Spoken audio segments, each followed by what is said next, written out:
चालवला तुमचा reverse forward rotor, याच्यात काही चेंजेस वाटले आणि कसा वाटला या दोन गोष्टी तुम्ही सांगावा असं मला.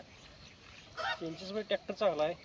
हा म्हणजे कशाने चांगला वाटला हे सांगा. रोटरसाठी रोटर आता आपण मारला आलो की खोडव्यामध्ये मारताय, म्हणजे जो ऊस तुटलेला आहे, ऊस तुटलेला आहे ते खोडवं पूर्ण काढतंय ते, म्हणजे खोली मला तुमच्या खोडवर निघण्याची जी पद्धत ती पूर्ण क्लिअर करते. हे ट्रॅक्टर लोड येत नाही काय नाही.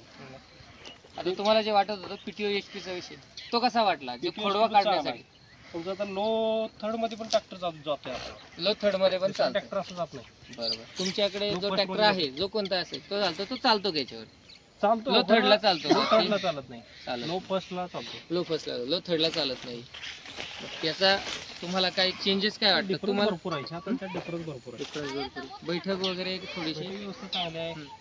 एक्सिलेटरचं थोडासा जरासं तिकडे थोडा आहे, ते काय तुमच्यामुळे आहे थोडंसं आतलं तुमच्या पायाचे थोडंसं.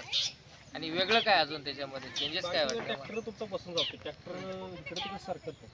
बरोबर. पूर्ण एक लाईन जागा सोडत जागा सोडत.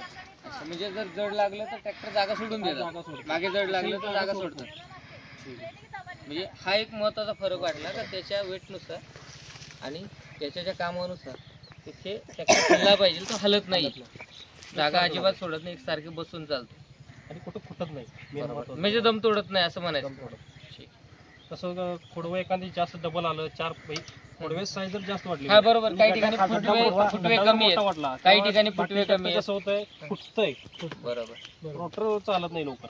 हा म्हणजे म्हणायचं आहे काय तर काही ठिकाणी फुटवे 2-3 आहेत, काही ठिकाणी 10-15 आहे. 10-12 फुटवे आल्यानंतर रेग्युलर कंटिन्यू स्पीड धरते, म्हणजे आरपीएम ड्रॉपेज होत नाही, घास मोठा जास्त झाला तरी. हे तुम्हाला त्या गोष्टी बऱ्या वाटल्या. त्या पद्धतीने चांगला आहे. करा चालू, चालू व्हिडिओ चालू आम्हाला दाखव.